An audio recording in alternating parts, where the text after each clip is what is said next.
पंजाब और हरियाणा हाईकोर्ट ने स्पष्ट किया कि सक्षम पत्नियों को धारा 125 सीआरपीसी के तहत भरण पोषण के प्रावधान का दुरुपयोग की अनुमति नहीं दी जा सकती। नमस्कार दोस्तों, एक बार फिर मेरे इस लीगल इंफॉर्मेटिव वीडियो में आपका स्वागत है। दोस्तों, जस्टिस निधि गुप्ता ने कहा, धारा 125 सीआरपीसी का उद्देश्य परित्यक्त पत्नियों को दर बदर होने और अभाव से बचाना है, जो खुद का भरण पोषण करने में असमर्थ हैं। उक्त प्रावधान का दुरुपयोग सक्षम पत्नियों को घर पर बेकार बैठने की अनुमति देने के लिए नहीं किया जा सकता, जबकि पति काम करता है, कमाता है, दिन प्रतिदिन की भावनात्मक, वित्तीय और शारीरिक आवश्यकताओं की देखभाल करता है और नाबालिग बच्चों और अपने अन्य आश्रित परिवार के सदस्यों का भरण पोषण करता है। ये टिप्पणियां पारिवारिक न्यायालय के आदेश के खिलाफ याचिका पर सुनवाई करते हुए की गई है, जिसके तहत पत्नी द्वारा धारा 125 सीआरपीसी के तहत दायर याचिका को खारिज कर दिया गया था।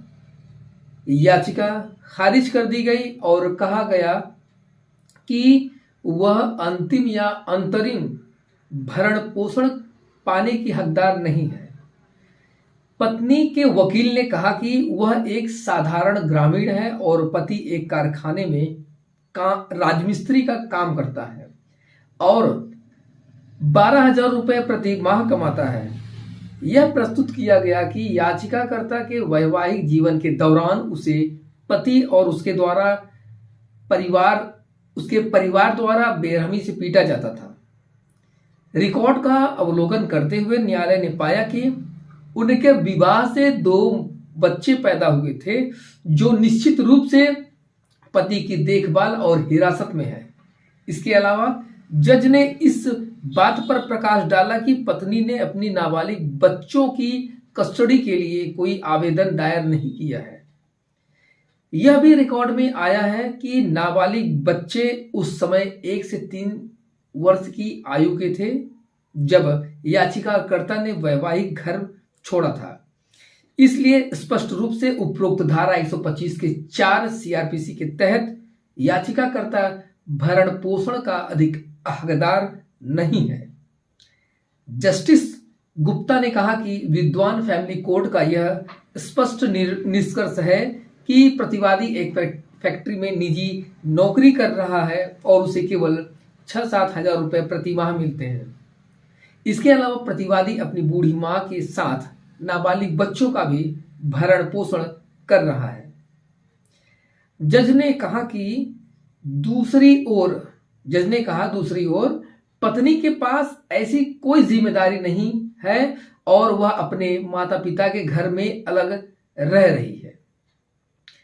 न्यायालय ने कहा कि याचिकाकर्ता का सबसे पहला और सबसे महत्वपूर्ण कर्तव्य है कि वह अपना भरण पोषण करे, खास तौर पर इस तथ्य को ध्यान में रखते हुए कि वह सक्षम है। धारा 125 सीआरपीसी का उद्देश्य परित्यक्त पत्नियों को दर बदर होने और अभाव से बचाना है, जो अपना भरण पोषण करने में असमर्थ है। यह कहते हुए कि पत्नी को धारा 125 सीआरपीसी के तहत प्रावधान का दुरुपयोग करने की अनुमति नहीं दी जा सकती। न्यायालय ने कहा, परिवार न्यायालय द्वारा पारित विवादित आदेश में हस्तक्षेप करने का कोई आधार नहीं बनता। परिणाम स्वरूप याचिका को खारिज कर दी गई।